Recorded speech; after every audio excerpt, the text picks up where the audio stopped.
बिस्मिल्लाहिर्रहमानिर्रहीम। अस्सलाम वालेकुम आप तमाम दोस्तों को मेरे YouTube चैनल पर खुशामदीद। दोस्तों आज की इस वीडियो में हम बात करने जा रहे हैं इंटेलिजेंस टेस्ट के बारे में और इंटेलिजेंस टेस्ट के अंदर हम बात करेंगे वर्बल रीजनिंग की।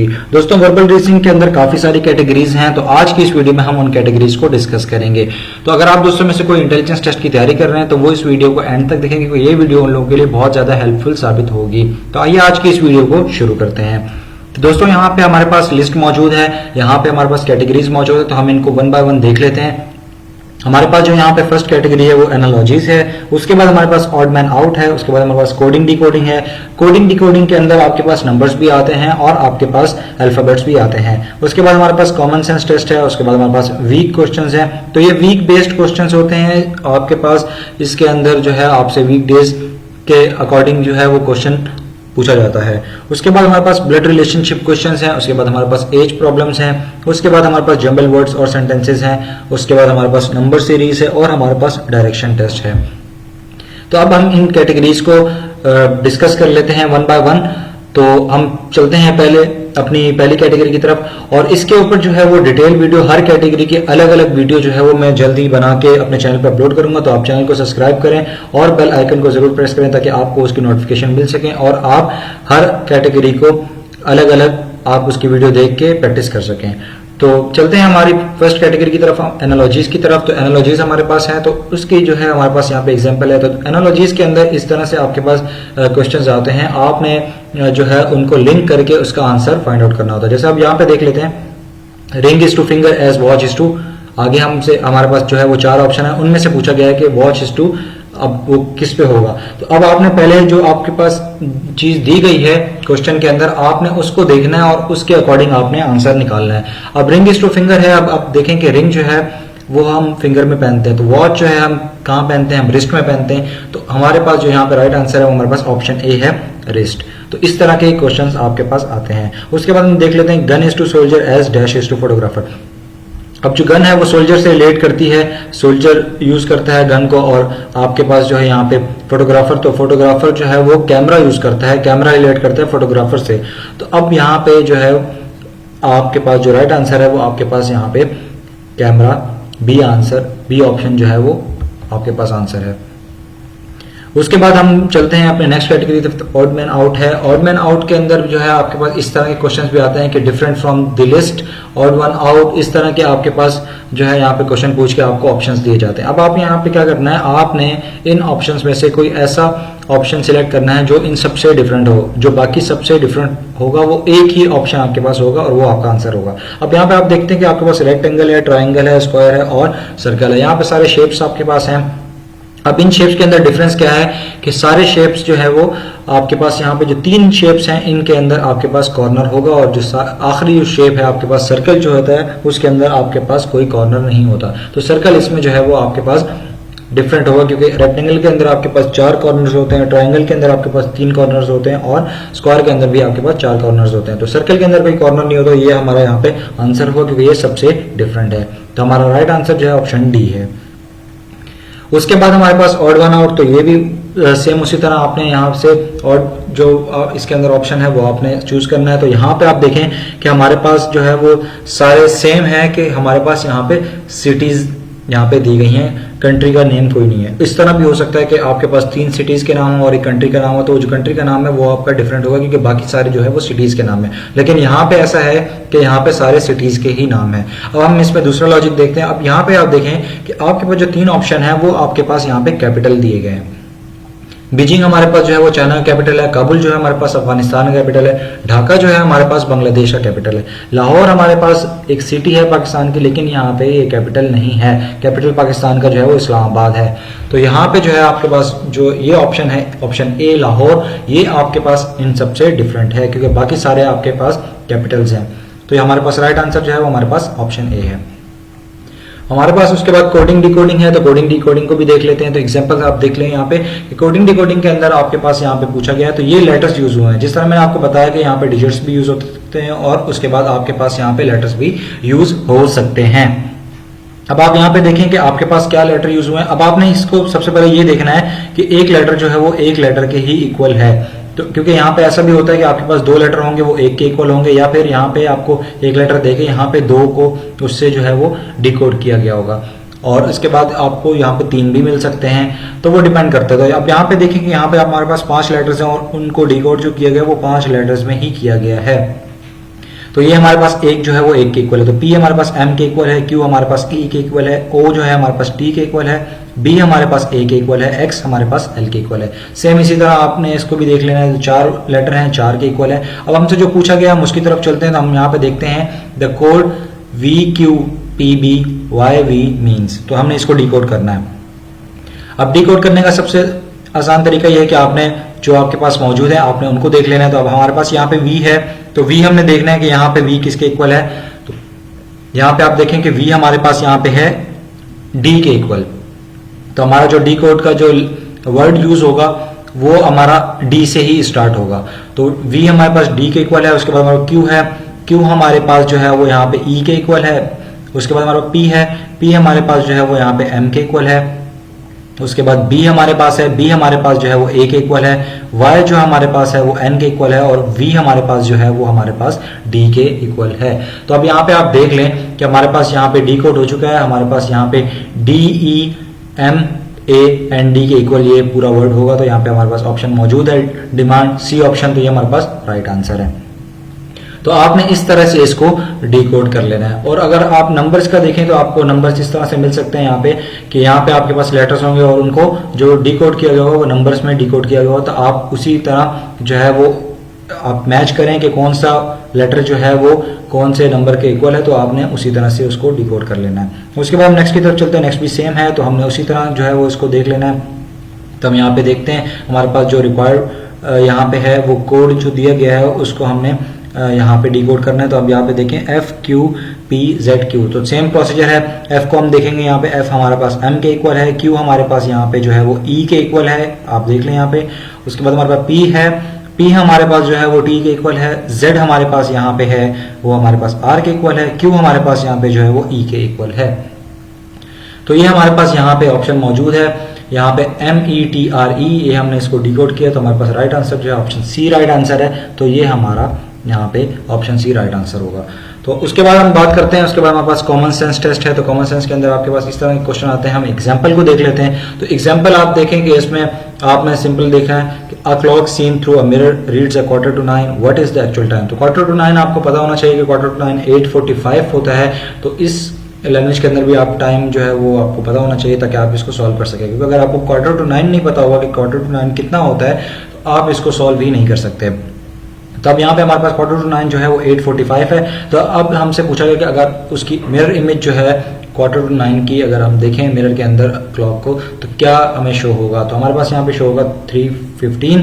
तो हमारे पास जो राइट आंसर है वो हमारे पास यहाँ पे ऑप्शन ए है 3:15। तो आप इसकी जो है प्रैक्टिस कर सकते हैं, आप अपनी वॉच को जो है वो मिरर के सामने रख के और डिफरेंट जो आपके टाइम है उनको आप चेक कर सकते हैं कि उसका जो मिरर इमेज है वो क्या आ रहा है।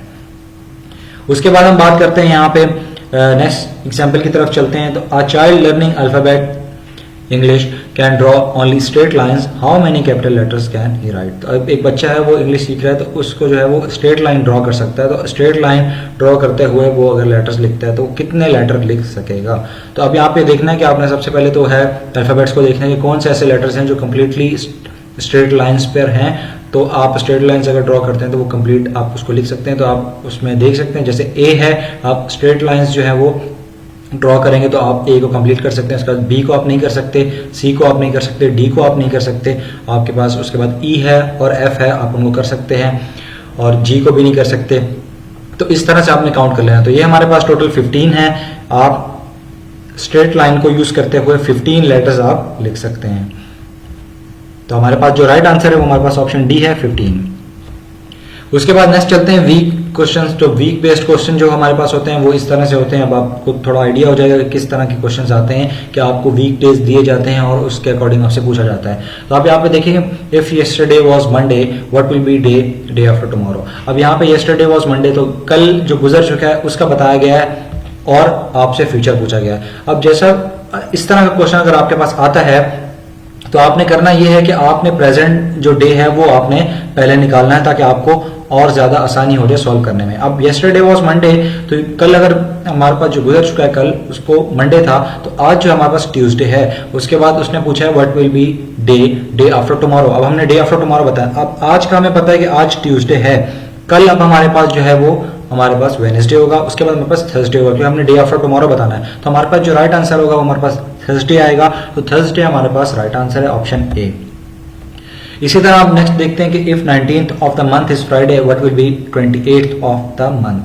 तो अब 19th ऑफ द मंथ, तो आप एक तो सिंपल तरीका आपके पास ये है कि आप फिंगर टिप्स पे इसको काउंट कर लें। अगर आपके पास जो है वो डिस्टेंस कम है, आपके पास डिफरेंस कम आ रहा है, जैसे 19th है और 28 पूछा गया है, तो आपके पास इस तरह अगर कम डिस्टेंस आ रहा है, डिफरेंस आ रहा है, तो आप जो है वो इसको फिंगर टिप्स पे कर सकते हैं। लेकिन एक सिंपल तरीका मैं आपको बता देता हूँ इसके अंदर कि आप इसको इस तरह से भी कर सकते हैं कि जो 19th है, अगर आप डेज के ऊपर जाते हैं तो 7 डेज अ वीक, तो अब वीक के अंदर 7 डेज होते हैं, तो वो 7 डेज आप इसमें प्लस कर लें, तो 19 में आप 7 प्लस करते हैं तो 26 होगा। तो वो जो सेम डे है आपके पास यहाँ 19 पे, वही सेम डे आपके पास आएगा 26 पे भी। तो 26 को भी हमारे पास फ्राइडे होगा, 27 को हमारे पास सैटरडे होगा, और 28 हमसे पूछा गया तो 28 हमारे पास जो है वो संडे होगा। तो हमारे पास राइट आंसर जो है वो संडे ही आएगा। उसके बाद हम बात करते हैं, हमारे पास जो है वो नेक्स्ट ब्लड रिलेशनशिप क्वेश्चंस है। तो ब्लड रिलेशनशिप के अंदर जो है हमारे पास एग्जांपल दी गई हैं, तो हम देख लेते हैं। Husband and wife have 5 married sons and each of these have 4 children, how many members are there in the family. अब ये है कि फैमिली का पूछा गया है, तो आपने टोटल फैमिली का बताना है। तो अब आपने इसके अंदर लॉजिक क्या यूज करना है। अब हस्बैंड एंड वाइफ तो आपके पास 2 हो गए मेंबर्स। उसके बाद उन्होंने बताया कि 5 मैरिड सन्स भी हैं, तो मैरिड सन्स हैं तो इनकी वाइफ होंगी, तो आपने इसको सिंपली डबल कर देना है, कपल आपने बनाना है, तो आपके पास यहाँ पे 10 हो जाएंगे। तो 2 + 10 आपके पास यहाँ पे हस्बैंड एंड वाइफ और उनके जो सन्स हैं और उनकी वाइफ है, आपके पास टोटल 12 हो गया। अब नेक्स्ट स्टेप की तरफ चलना है। Each of these have 4 children, तो 4 चिल्ड्रन हर किसी के हैं, तो टोटल 5 कपल हैं, तो हर किसी के 4 चिल्ड्रन, तो आप सिंपली 5 को 4 से मल्टीप्लाई करेंगे तो आपके पास आंसर आएगा 20। तो 12 + 20 आपके पास जो राइट आंसर होगा वो आपके पास 30 होगा। तो आपने इस तरह को इसको सॉल्व कर लेना है। उसके बाद हम देखते हैं नेक्स्ट वाले की तरफ चलते हैं। नेक्स्ट हमारे पास है X and Y are 2 brothers, B is A's brother but A is the mother of X, what is B to Y। तो अब इस तरह के क्वेश्चन जब भी आपके पास आते हैं तो आप सिंपली इसमें जो ये करें कि आप अपनी फैमिली के जो रिलेशन है, फैमिली ट्री जो है वो आप उस पर इंप्लीमेंट करके उसको देखें, तो आपको ज्यादा आसानी होगी सॉल्व करने में। अब आप यहाँ पे देखें X and Y जो है वो दोनों भाई हैं। अब B is A's brother but A is mother of X, तो मदर ऑफ X है तो मदर एक फीमेल है इसके अंदर, ठीक है। तो B और A का जो रिलेशनशिप है वो क्या है कि बहन भाई का है, क्योंकि इसमें एक भाई है और एक बहन है। तो भाई कौन है? B is A's brother, A का जो भाई है वो B है, तो B लड़का है, A लड़की है, A जो है वो X की मदर है, और X और Y दोनों आपस में भाई हैं। तो B और Y का रिलेशनशिप पूछा है, तो ये हमने इस तरह से बताना है कि X और Y की जो मदर है वो A है और जो B है वो A का भाई है। तो जब बहन भाई हैं, जब आप इंप्लीमेंट करेंगे, अगर आपकी मदर है उनके जो भाई हैं, तो अब B अब हम डिस्कस कर रहे हैं, तो अगर आप जो है वो इस तरह से कर लें कि आप 2 भाई हैं X और Y और आपकी मदर है A और आपकी मदर के जो भाई हैं वो B हैं, तो आपके अंकल हो गए। तो अंकल जो है वो आपके जो है वो जो आपके अम्मी के भाई हैं वो आपके अंकल है, तो अंकल जो है वो B है यहाँ पे। तो अब क्या हुआ, B का जो रिलेशन है वो Y से क्या होगा, अब आप 2 भाई हैं तो आपका एक भाई है Y, तो Y से उनका रिलेशनशिप क्या होगा, तो अंकल का रिलेशनशिप होगा। तो हमारे पास जो राइट आंसर है वो हमारे पास यहाँ पे B ऑप्शन है, अंकल। नेक्स्ट हमारे पास यहाँ पे एज प्रॉब्लम्स है, तो एज प्रॉब्लम आप इस तरह से सॉल्व करेंगे। He was 12 years old in 2006, so he was 5 years old in। अब आपसे पूछा गया है कि जो है वो 2006 में 12 years old था, 12 साल का था, और जो है वो 5 साल का कब होगा। तो अब आपने सिंपली माइनस करना है, आपने उसमें पास्ट का बताना है। तो आपने इसमें से 12 में से अगर इसमें 5 माइनस करते हैं तो आपके पास 7 का डिफरेंस आता है। तो आपने सिंपली जो है वो 7 अगर 12 में से माइनस करते हैं तब भी आपके 5 का डिफरेंस आएगा। तो और आपने इसी तरह जो है वो जब एज से आपने माइनस किए तो आपने जो ईयर्स हैं उसमें से भी माइनस कर लेना है। तो 2006 में से अगर आप 7 माइनस करते हैं तो हमारे पास जो ऑप्शन आता है वो 1999 आता है। तो वो जब 5 साल का था तो वो जो ईयर था वो 1999 था। तो हमारे पास जो राइट आंसर है वो 1999 है। उसके बाद हम बात करते हैं नेक्स्ट की तरफ चलते हैं। तो नेक्स्ट हमारे पास जो है वो Sajjad is twice as old as Ali and 4 years older than Khalid, Khalid is 8, how old is Ali. तो आपने सबसे पहले जो है वो इन के लॉजिक को समझना है। आपने हर एक सेंटेंस को बारी बारी पढ़ना है कि किससे कौन सा रिलेशन है। तो आप देखें कि आपने Sajjad is twice as old as Ali, ठीक है। सज्जाद की जो एज है वो डबल है किससे, अली से। अब हमसे पूछा भी अली का गया है, तो अब हमने अली का निकालना है। अब एक चीज आपके जहन में होनी चाहिए कि सज्जाद जो है वो अली से बड़ा है। कितना बड़ा है, उसकी एज जो है वो डबल है। And 4 years older than Khalid. अब जो सज्जाद के बारे में ही बात हो रही है, सज्जाद जो है वो खालिद से 4 साल बड़ा है और खालिद की एज 8 है। तो खालिद से जब वो 4 साल बड़ा है तो खालिद की एज 8 है, तो 8 में हम 4 को ऐड करेंगे तो 12 हो जाएगा। तो अब सज्जाद की एज कितनी हुई, 12। तो सज्जाद जो है वो डबल है अली से, तो 12 का अगर हम हाफ करते हैं, ठीक है, तो हमारे पास 6 आंसर आएगा। तो अली की जो एज होगी वो हमारे पास 6 years होगी। तो हमारे पास जो राइट आंसर है हमारे पास ऑप्शन ए है 6 years। उसके बाद हम देखते हैं हमारे पास जंबल वर्ड्स हैं, सेंटेंसेस हैं। तो जंबल वर्ड्स इस तरह से आते हैं कि the letter of the following words when rearranged make the names of countries, tick the choice that gives the first letter of the country. अब इसमें फर्स्ट लेटर पूछा गया, आपसे ये भी पूछ सकते हैं कि भाई पूरा आप इसमें नाम लिखते हैं। अब यहाँ पे आपके पास दिया गया MERYGAN। अब आपने इसको रीअरेंज करना है, तो आप रीअरेंज करें तो इससे जो है वो आपका बनता है जर्मनी। तो जर्मनी का जो फर्स्ट लेटर है वो हमारे पास जी है, तो हमारे पास राइट आंसर जो है वो हमारे पास ऑप्शन डी होगा। तो अब आपको इन कंट्रीज के बारे में, एनिमल्स के बारे में और बाकी सारी जितनी भी चीजें हैं उनके बारे में आपको नॉलेज होनी चाहिए। उसके बाद ये आप इसको रीअरेंज करके, अगर आपको किसी कंट्री का नाम नहीं पता और किसी सिटी का नाम नहीं पता, तो इसमें आपके पास सिटी भी पूछ सकते हैं, एनिमल्स भी पूछ सकते हैं और बाकी आपके पास फ्रूट्स, वेजिटेबल्स और ये सारी चीजें भी पूछ सकते हैं। तो आपको ये चीजें पता होना चाहिए ताकि आप रीअरेंज करने के बाद इसका आंसर निकाल सकें। अब नेक्स्ट जैसे दिया गया है, which choice mention the last letter. अब फर्स्ट उसमें जो है वो आपसे फर्स्ट लेटर पूछा था, यहाँ पे आपसे लास्ट पूछा है। Last letter of the word rearranged from the jumble word. तो अब यहाँ पे आप देख लें कि यहाँ पे आप का जो वर्ड है वो यही है, CDOORLIEC। तो अब इसमें जो है इसका आंसर जो है वो क्रोकोडाइल है। तो क्रोकोडाइल में जो है आपका लास्ट जो आएगा वो आपका ई आएगा, तो हमारे पास ऑप्शन सी जो है वो राइट आंसर है। तो इस तरह से आपने इसको देख लेना है। तो अब यहाँ पे आपसे जो है वो एक सिंगल लेटर पूछा गया, फर्स्ट लेटर, या आपसे अगर इक्वली अगर है तो मिड लेटर भी पूछ सकते हैं। अगर आपका लास्ट है तो जैसे अब यहाँ पे है तो लास्ट लेटर पूछ लिया, आपसे पूरा वर्ड भी पूछ सकते हैं। तो वो ऑप्शन आपके पास मौजूद होंगे, आपको उसके अकॉर्डिंग इसका आंसर देना होगा। नेक्स्ट चलते हैं, नेक्स्ट हमारे पास नंबर सीरीज है। तो नंबर सीरीज पे मैं वीडियो बना चुका हूँ, मेरे चैनल पे मौजूद है, तो आप वो वीडियो देख सकते हैं। अब यहाँ पे देखें कि आपके पास यहाँ पे सीरीज दी है, कंप्लीट द फॉलोइंग सीरीज। तो ये एक सिंपल सी सीरीज है कि 20, 25, 30, 35, इसमें 5 ऐड हो रहा है सब में। तो आप 35 में जब आप 5 ऐड करते हैं तो हमारे पास जो आंसर आता है वो हमारे पास ऑप्शन सी आता है 40। नेक्स्ट हमारे पास है 10, 50, 250 और 1250, 1250 जो कि होता है। तो अब हमारे पास यहाँ पे क्या हो रहा है, हमारे पास यहाँ पे सिंपली मल्टीप्लाई हो रहा है। 10 को हमने मल्टीप्लाई किया है 5 से तो 50 आ गया, 50 को हमने 5 से मल्टीप्लाई किया 250 आ गया, 250 को हमने मल्टीप्लाई किया 1250 से, 250 को हमने मल्टीप्लाई किया 5 से, तो हमारे पास आंसर जो है वो 1250 आया है। उसके बाद हमने सिंपली यही करना है कि 1250 को जो है हमने 5 से मल्टीप्लाई करना है, तो हमारे पास जो आंसर आएगा वो हमारे पास ऑप्शन सी आएगा 6250। तो ये हमारे पास राइट आंसर है। तो इस तरह से आपने इसको सॉल्व करना है। अब आप में इसमें जो है आपके पास 2 सीरीज भी आ सकती हैं कि आपसे जो है वो एक सीरीज ऐसी होगी जो आपके पास माइनस हो रहा होगा, एक ऐड हो रहा होगा, तो आपने, और आपसे जो ऑप्शन पूछे जाएंगे तो आपसे उन 2 सीरीज के बारे में पूछा जाएगा, तो आपको 2 ब्लैंक्स फिल करनी होंगी। तो वो इस तरह के भी आ सकते हैं, तो वो आप देख सकते हैं, मैंने डिस्कस किए हैं अपनी वीडियो के अंदर। तो वो वीडियो का लिंक आप ऊपर राइट पे क्लिक करके वो वीडियो देख सकते हैं। उसके बाद हम नेक्स्ट की तरफ चलते हैं। नेक्स्ट हमारे पास डायरेक्शन टेस्ट है। तो डायरेक्शन टेस्ट ये है कि आपको सिंपली डायरेक्शन बतानी है। अब डायरेक्शन टेस्ट में क्या होता है कि आपको ये पूरी स्टोरी बताई जाएगी और आपसे पूछा जाएगा कि कौन सी डायरेक्शन में जो है वो बंदा जा रहा है या कौन सी डायरेक्शन में मूव कर रहा है, ये सारी चीजें आपसे पूछी जाएंगी। अब यहाँ पे हम पहले एग्जाम्पल को देख लेते हैं। A man started walking from a point towards south. अब वो पॉइंट्स हम ले लेते हैं मिड पॉइंट से जो है वो साउथ की तरफ गया। He turn right at right angles, तो अब वो अपने राइट पे मुड़ा। अब आप यहाँ पे देख सकते हैं कि राइट साइड पे जो है वो मैंने यहाँ पे शो किया है आपको कि आपने मैप को किस तरह से देखना है आपने। तो यहाँ पे आप देखेंगे नॉर्थ, साउथ और ईस्ट वेस्ट आपको नजर आ रहा है। तो अब आपने क्या करना है, आपने इसको देखना है। अब वो साउथ की तरफ, नीचे की तरफ आ रहा है। अब आपके सामने ये है, लेकिन वो अपने अकॉर्डिंग मूव करेगा। तो जब अगर वो इस तरफ आ रहा है तो वो अपने राइट पे मूव किया, तो वो राइट पे मूव जब भी होगा तो वो वेस्ट पे मूव होगा।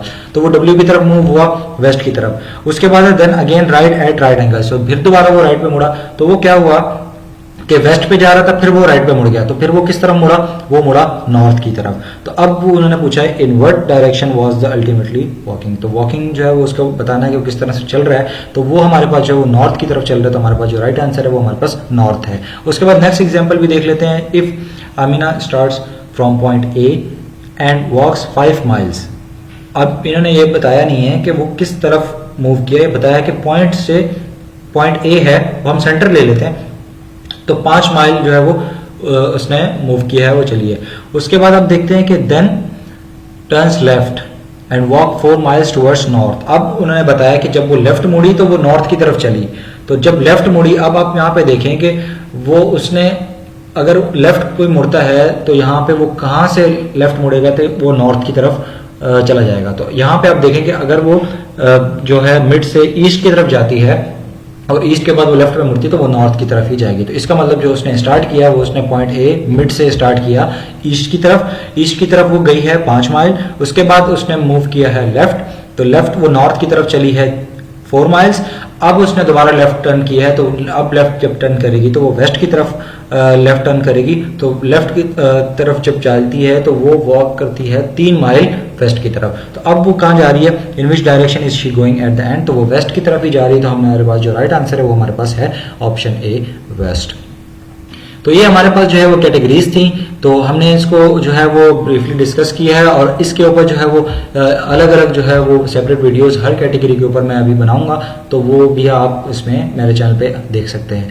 उसके अलावा अगर आप दोस्तों में से जो है वो फोर्सेस के लिए अप्लाई किया है, कमीशन ऑफिसर के लिए अप्लाई किया है, तो अगर आप उसकी तैयारी करना चाहते हैं तो पहले आप उसमें जो है वो अपनी बुक्स वगैरह से तैयारी कर सकते हैं, और अगर आपको नहीं है, आप गाइडलाइंस लेना चाहते हैं, तो आप अगर एकेडमी ज्वाइन करना चाहते हैं तो मेरी नज़र में जो है वो सबसे बेस्ट एकेडमी जो है वो यहाँ पे मेरे पास है पाक डिफेंडर्स एकेडमी। तो आपको यहाँ पे जो है वो इनिशियल प्रिपरेशन भी करवाई जाती है, ISSB की प्रिपरेशन भी करवाई जाती है और उसकी एडमिशन ओपन है। तो आप इसका जो है वो कमेंट में आप पूछ सकते हैं, तो मैं आपको इसकी डिटेल्स शेयर कर दूंगा। फेसबुक पे भी पाक डिफेंडर्स एकेडमी के नाम से पेज मौजूद है, आप उसको भी जाके देख सकते हैं।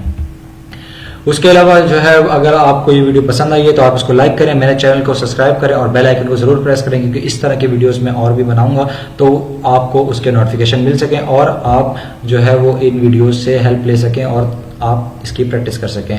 तो इंशाल्लाह मिलते हैं अपनी अगली वीडियो में, तब तक के लिए अल्लाह हाफिज़।